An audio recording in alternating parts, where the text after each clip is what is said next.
Hi guys, welcome to nursing academy. तो आज हम लोग बात करने जा रहे हैं iron deficiency anaemia in pregnancy. इससे पहले वाले वीडियो में मैं आप लोगों को बताई थी कि एनीमिया इन प्रेगनेंसी के बारे में, जिसमें मैं आप लोगों को बताई थी जैसे कि iron requirement in pregnancy, classification of anaemia, causes of anaemia. तो टाइप्स में बहुत सारे टाइप्स है, जिसमें मैं 2 टाइप्स का बताई थी, फिजियोलॉजिकल एंड पैथोलॉजिकल। तो आज हम पढ़ेंगे iron deficiency anaemia in pregnancy, जो कि पैथोलॉजिकल क्लासिफिकेशन में आता है। ठीक है, तो चलिए वीडियो को स्टार्ट करते हैं।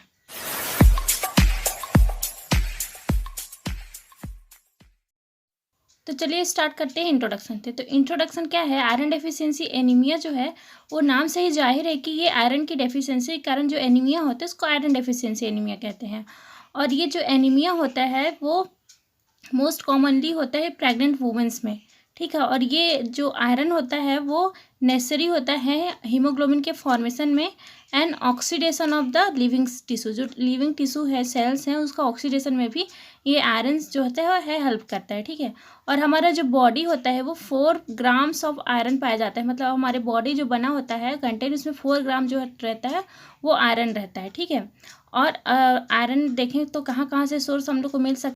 तो इसमें 2 टाइप्स के सोर्स हैं, जैसे कि एक हो गया एनिमल सोर्स और दूसरा है वेजिटेबल सोर्स। तो जो एनिमल सोर्स होता है उसमें हम लोग को हीम आयरन मिलता है, और जो वेजिटेबल सोर्स रहता है उसमें हमको नॉन हीम आयरन मिलता है। ठीक है, जो वेजिटेबल्स में जैसे कि लेंटिल्स, लेग्यूम्स, बीन्स, ये सब आते हैं, ग्रीन लीफी वेजिटेबल्स। ठीक है, देन जो आयरन का एब्जॉर्प्शन होता है वो ड्यूडेनम एंड जेजुनम से होता है। और आयरन जो होता है वो कंटेन हमारे डेली डाइट में कितना कंटेंट रहता है, 15 to 20 mg आयरन प्रेजेंट रहता है। ठीक है, लेकिन उसमें से एब्जॉर्प्शन कितना होता है, सिर्फ 5 to 15% जो है उसका एब्जॉर्प्शन होता है। तो ये था हमारा इंट्रोडक्शन। देन हम देखेंगे आयरन डेफिशिएंसी एनीमिया का grade according to haemoglobin level in the blood. ठीक है, उसको ग्रेड में डिवाइड किया गया है, जितना हीमोग्लोबिन हमारे बॉडी में पाया जाता है उसके अकॉर्डिंग। तो ये 3 टाइप्स के होते हैं, mild anaemia, moderate anaemia and severe anaemia. तो सबसे पहले देखते हैं माइल्ड एनीमिया। तो माइल्ड एनीमिया हीमोग्लोबिन का लेवल जो रहता है वो 8 ग्राम से लेकर 10 ग्राम के बीच में रहता है। देन मॉडरेट एनीमिया, इसमें जो हीमोग्लोबिन का लेवल रहता है वो 5 ग्राम से लेके 8 ग्राम तक रहता है, लेकिन लेस देन 8 ग्राम रहता है। ठीक है, देन सीवियर एनीमिया जो रहता है उसमें जो हीमोग्लोबिन का लेवल रहता है वो लेस देन 5 ग्राम रहता है। तो ये था हमारा आयरन डेफिशिएंसी एनीमिया का ग्रेड किया गया है according to haemoglobin level in the blood. Then हम देखेंगे causes of the iron deficiency. ठीक है, तो हमारे बॉडी में आयरन डेफिशिएंसी किस कारण से हो जाता है। तो इसमें 4 पॉइंट्स हैं। तो पहला पॉइंट है पुअर इनटेक। ठीक है, तो अगर पुअर इनटेक कर रहे हैं, मतलब ये डाइट जो हम लोग के में हीमोग्लोबिन ला सकता है, जैसे कि मीट, एनिमल्स या फिर वेजिटेबल्स, ये सब अगर हम लोग अच्छे से इनटेक ना करें, प्रेग्नेंट वुमेन अच्छे से इनटेक ना करें, तो ये आयरन डेफिशिएंसी एनीमिया हो सकता है। या फिर जो प्रेगनेंसी में वॉमिटिंग होता है उसके कारण भी क्या होता है, आयरन डेफिशिएंसी एनीमिया हो सकता है। देन दूसरा है पुअर एब्जॉर्प्शन। तो मैं आपको बताई थी कि जो आयरन का एब्जॉर्प्शन होता है वो कहाँ से होता है, ड्यूडेनम एंड जेजुनम से। अगर अच्छे से वहाँ से एब्जॉर्प्शन नहीं हो रहा है, जैसे कि प्रेग्नेंट वुमेन्स में क्या होता है, मॉर्निंग सिकनेस होता है, वॉमिटिंग होता है, तो उसके कारण क्या होता है, जो आयरन रहता है वो अच्छे से एब्जॉर्ब नहीं हो पाता ड्यूडेनम और जेजुनम से, जिसके कारण क्या हो सकता है, आयरन डेफिशिएंसी एनीमिया। तो ये था हमारा पुअर एब्जॉर्प्शन। देन थर्ड है एक्सेस डिमांड। तो ड्यूरिंग प्रेगनेंसी मैं आप लोग को पहले ही बता चुकी हूँ पहला पार्ट में कि एक्सेस डिमांड बहुत ज़्यादा बढ़ जाता है, क्योंकि अगर जैसे किस किस कंडीशन में बढ़ सकता है, जैसे कि मल्टीपल प्रेगनेंसी हो गया, तो उस कंडीशन में आयरन का डिमांड बहुत ज़्यादा बढ़ जाता है, क्योंकि इसके रिक्वायरमेंट के लिए 2 बेबी रहते हैं, तो उसको रिक्वायरमेंट को फुलफिल करने के लिए आयरन की बहुत ज़्यादा रिक्वायरमेंट होती है। लेकिन अगर रिक्वायरमेंट फुलफिल ना हो पाए तो फिर आयरन डेफिशिएंसी एनीमिया हो जाती है। ठीक है, देन है फोर्थ है एक्सेस आयरन लॉस। तो एक्सेसिव आयरन लॉस किसके किसके थ्रू हो सकता है। तो पहला पॉइंट है कि न्यूमरस प्रेगनेंसी, अगर 4 से ज़्यादा प्रेगनेंसी है तो उसके कारण भी आयरन का लॉस बहुत ज़्यादा होगा, क्योंकि आफ्टर डिलीवरी बहुत ज़्यादा ब्लड लॉस होता है, जिसके कारण आयरन डेफिशिएंसी एनीमिया हो सकता है।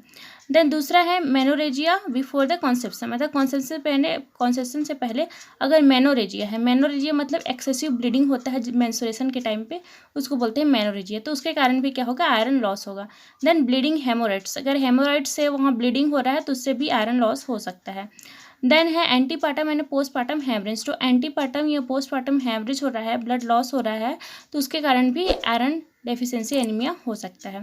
देन है हुकवर्म इन्फेस्टेशन। तो हुकवर्म इन्फेस्टेशन क्या करता है, जो हुकवर्म रहता है वो एरिथ्रोसाइट का डिस्ट्रक्शन करता है, इसी कारण आयरन का अच्छे से अब्जॉर्प्शन वगैरह भी नहीं हो पाता और आरबीसी बन भी नहीं पाता है। तो ये है इसके कारण भी हो सकता है आयरन डेफिशिएंसी एनीमिया। देन है क्रोनिक मलेरिया। तो क्रोनिक मलेरिया भी क्या होता है, जो पैरासाइट होता है वो आरबीसी को डिस्ट्रक्शन कर देता है, उसके कारण भी ये आयरन डेफिशिएंसी एनीमिया हो सकता है।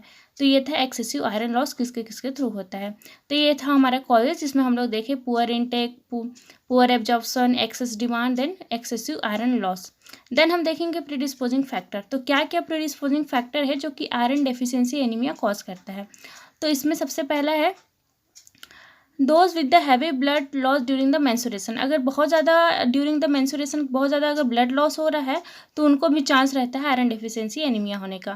देन है those having had more than the 4 pregnancy. अगर जिनको जो प्रेग्नेंट वुमेन्स है अगर 4 से ज़्यादा प्रेगनेंसी हो चुका है तो उसके वो भी एक प्रीडिस्पोजिंग फैक्टर है कि उनको एनीमिया होने का चांस रहता है, ठीक है। Then those with the repeated pregnancy is less than the 2 years. अगर रिपीटेड प्रेगनेंसी है, अगर 2 साल के अंदर में ही अगर फिर से दोबारा कॉन्सेप्शन हो रहा है तो इसके कारण भी क्या होगा, आयरन का रिक्वायरमेंट हमारे प्रेग्नेंट वुमेन्स के बॉडी में फुलफिल नहीं हो पाएगा, जिसके कारण आयरन डेफिशिएंसी एनीमिया हो जाता है। देन है those having the excessive bleeding in the previous pregnancy in the labour. तो जैसे बहुत सारी वुमेंस क्या रहती हैं, अब प्रीवियस प्रेगनेंसी अगर बहुत ज़्यादा ब्लीडिंग हो रहा है या लेबर के समय बहुत ज़्यादा ब्लीडिंग हो रहा है तो इसके कारण हमारे उनके बॉडी से बहुत ज़्यादा क्या हो जाता है, आयरन का लॉस हो जाता है, हीमोग्लोबिन का लॉस हो जाता है, जिसके कारण क्या हो सकता है आयरन डेफिशिएंसी एनीमिया। ये नेक्स्ट जो कंसीव करेंगे उस समय ये क्रिएट होगा ये situation. Then those with the frequent urinary tract infection. तो जिनको अगर फ्रीक्वेंट यूटीआई होता है तो उनको भी चांस रहता है कि हीमोग्लोबिन और आयरन की डेफिशिएंसी हो जाए, ठीक है। तो ये था हमारा प्रीडिस्पोजिंग फैक्टर। देन हम देखेंगे sign and symptoms of anaemia, ठीक है। तो आयरन डेफिशिएंसी एनीमिया में क्या क्या सिम्टम्स होते हैं वो देखते हैं। तो पहला ये 3 टाइप्स का होता है, माइल्ड एनीमिया के according symptoms, then moderate anaemia के according symptoms, then severe anaemia के अकॉर्डिंग सिम्टम्स। तो हम लोग देखेंगे सबसे माइल्ड एनीमिया। तो माइल्ड एनीमिया के में क्या होता है, इसमें no complaint specific to anaemia, मतलब इसमें कुछ कंप्लेंट नहीं रहता है और इसमें डायग्नोज भी नहीं कर सकते डेली रूटीन एग्जामिनेशन, मतलब इसमें कुछ सिम्टम्स ही नहीं रहता है, ठीक है। देन सेकेंड है मॉडरेट एनीमिया। तो मॉडरेट एनीमिया में इसमें कुछ कंप्लेंट्स रहते हैं, जैसे कि देखिए क्या क्या रहता है। तो पहला क्या है, there is a pallor of the sclera of the eyes and lips and the nail bed. तो इसमें जो आई के स्क्लेरा हैं, लिप्स हैं और नेल बेड है उसमें पैलर दिखाई देगा, ठीक है, क्योंकि आयरन की कमी है और आरबीसी की कमी है। तो देन सेकेंड है एक्सेसिव टायर्डनेस। तो एक्सेसिव टायर्डनेस रहेगा, थकावट लगेगा क्योंकि आरबीसी की कमी हो गई है और वो प्रॉपर ऑक्सीजन पूरे बॉडी में नहीं सप्लाई कर पा रहा है, जिसके कारण टायर्डनेस भी फील होगा। देन पाल्पिटेशन होगा। देन है occasional breathlessness specially during the exertion, जैसे क्लाइंबिंग स्टेयर। तो प्रेग्नेंट वुमेन्स जब सीढ़ी चढ़ेगी तो उस ड्यूरेशन में क्या होगा, उसको बहुत ज़्यादा ब्रीथलेसनेस होगा, क्योंकि उस समय क्योंकि सफिशिएंट अमाउंट में क्या रहेगा, उसके बॉडी में आरबीसी नहीं है, हीमोग्लोबिन नहीं है जो कि प्रॉपर ऑक्सीजन सप्लाई कर सके पूरे बॉडी में, तो इसके कारण उनको ब्रीथलेसनेस भी फील होता है, ठीक है। ये था हमारा मॉडरेट का सिम्टम्स। देन हम देखते हैं सीवियर में क्या क्या होता है। तो सीवियर में सीवियर एनीमिया में देखते हैं। तो पहला है सी लुक्स इल एंड एग्जॉस्टेड। तो वो जो प्रेग्नेंट वुमेंस रहेगी वो इल दिखेगी और एग्जॉस्टेड बहुत थकी हुई दिखेगी, ठीक है। And there is a breathlessness and palpitation even और रेस्टिंग। अगर वो रेस्टिंग कंडीशन में भी रहेगी तो उसको क्या होगा, ब्रीथलेसनेस रहेगा एंड पाल्पिटेशन होगा, ठीक है। Then some patient prefer to sleep in a propped up position. तो प्रॉप्ड अप पोजिशन क्या होता है कि इसमें जो पेशेंट रहती है उसको सिर को उठा के सुलाया जाता है लगभग 45 डिग्री में, ठीक है। तो इससे क्या होता है, उनको ब्रीथिंग में उसको आसानी होती है, क्योंकि आप लोग जानते हैं कि ड्यूरिंग प्रेगनेंसी क्या होता है, यूट्रस जो है इनलार्ज हो जाता है, जो कि हमारे डायफ्राम को कंप्रेस करता है और लंग्स अच्छे से एक्सपैंड नहीं हो पाता और ऑक्सीजन का अच्छे से आदान प्रदान नहीं हो पाता, जिसके कारण ब्रीथलेसनेस फील होता है। तो अगर प्रॉप्ड अप पोजिशन में जो वुमेंस बैठती है तो इसमें जो डायफ्राम रहता है उतना ज़्यादा कंप्रेस नहीं होता है और उसको कम्फर्ट फील होता है, तो अच्छे से ऑक्सीजन वगैरह वो ले सकती है, ठीक है। तो ये था प्रॉप्ड अप पोजिशन के बारे में। देन हम देखेंगे नेक्स्ट है ulcer of the lips and the gums में। अगर तो अल्सर भी हो सकता है क्योंकि आरबीसी की कमी हो गई है, आयरन की कमी हो गई है, तो अल्सर हो सकते हैं लिप्स में या गम्स में, ठीक है। देन एडिमा रहेगा ऑल ओवर द बॉडी, जिसको बोलते हैं एनार सर्का, ठीक है। तो पूरे बॉडी में एडिमा रहेगा, क्योंकि आप लोग जानते हैं कि प्रेगनेंसी के समय में एडिमा रहता है, क्योंकि ब्लड का स्टेसिस हो जाता है, ब्लड जो है लेग साइड में ही वो एक्यूमुलेट हो जाता है और पूरे बॉडी में वो नहीं जा पाता है, ठीक है। तो इसके कारण भी क्या होता है, एडिमा होता है, जिसको बोलते हैं, अगर पूरे बॉडी में अगर एडिमा हो गया है तो उस कंडीशन को बोलते हैं एनआर सर्का, ठीक है। देन है enlargement of the heart and cardiac murmur due to the severe anaemia may lead to the congestive heart failure. तो इनलार्ज हार्ट भी इनलार्ज हो सकता है इस एनीमिया के कंडीशन में, और कार्डियक मर्वर साउंड भी आते हैं। क्यों आते हैं? क्योंकि एक सीवियर एनीमिया के कंडीशन में, और इसके कारण कार्डियक हार्ट फेलियर भी हो सकता है। तो ये था सीवियर एनीमिया के सिम्टम्स। देन हम देखेंगे इसके बाद effect on the foetus and mother. तो सबसे पहले देखते हैं कि आयरन डेफिशिएंसी एनीमिया है मदर को, प्रेग्नेंट वुमेंस को, तो मदर प्रेग्नेंट वुमेंस को क्या इफेक्ट पड़ेगा, देन उसके फीटस को क्या इफेक्ट पड़ेगा। तो सबसे पहले हम देखते हैं कि मदर को क्या इफेक्ट पड़ेगा। तो इसमें सबसे पहला है रेड्यूस रेजिस्टेंस टू इन्फेक्शन। तो इन्फेक्शन क्या, जब प्रेग्नेंट वुमेंस में अगर आयरन डेफिशिएंसी एनीमिया है तो वो इन्फेक्शन से रेजिस्ट नहीं कर पाती है, तो इन्फेक्शन होने का बहुत ज़्यादा चांस रहता है। देन है development of the heart failure if anaemia in severe. अगर बहुत ज़्यादा सीवियर एनीमिया है तो उस कंडीशन में हार्ट फेलियर हो सकता है। प्रीटर्म लेबर भी हो सकता है, क्योंकि आयरन डेफिशिएंसी एनीमिया है तो वो फुलफिल नहीं कर पाएगी ब्लड आयरन के रिक्वायरमेंट को, ठीक है। तो इसके कारण प्रीटर्म लेबर भी हो सकता है। Then predisposing to the pregnancy induced hypertension. तो ये प्रेगनेंसी इंड्यूस्ड हाइपरटेंशन भी हो सकता है, ठीक है। क्यों हो सकता है? क्योंकि माल नरिशमेंट के कारण। देन है reduced enjoyment of the pregnancy and the motherhood. तो जो प्रेग्नेंट वुमेंस रहेगी वो एन्जॉयमेंट नहीं कर पाएगी अपने प्रेगनेंसी को, ठीक है, एंड मदरहुड को भी। देन क्या है, एब्रप्टिव प्लेसेंटा हो सकता है। देन प्यूपिरल सेप्सिस हो सकता है। प्यूपिरल सेप्सिस क्या होता है? जिसमें इन्फेक्शन हो जाता है, बहुत ज़्यादा ब्लीडिंग होने के कारण इन्फेक्शन हो जाता है, ठीक है। देन शॉक में भी जा सकती है अगर बहुत ज़्यादा लाइफ थ्रेटनिंग कंडीशन है और सीवियर एनीमिया है उस कंडीशन में, ठीक है। तो ये था हमारा effect on the mother. Then हम देखेंगे इफेक्ट ऑन द फीटस। तो क्या क्या हो सकता है? तो प्री मेच्योर बर्थ, ठीक है, intrauterine growth retardation, then still birth, then increase risk of the intrauterine hypoxia, क्योंकि ऑक्सीजन की कमी है तो हाइपोक्सिया तो होना ही है। देन न्यूनेटल एनीमिया भी हो सकता है, बच्चों को एनीमिया हो सकता है।